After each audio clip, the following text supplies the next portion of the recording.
அன்பர்களே, மேஷ லக்னத்தில் பிறந்த ஒருவருக்கு லக்னத்திலே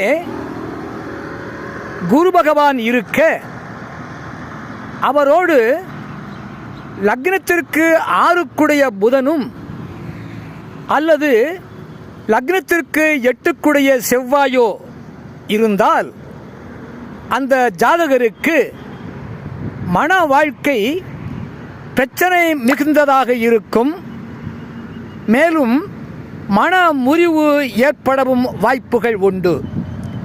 மேஷ லக்னம் 7இல் குரு புதன் செவ்வாய் இருந்தால் மன வாழ்க்கை பிரச்சனை, மன முறிவு, அதாவது விவாகரத்து ஏற்படவும் வாய்ப்புகள் உண்டு.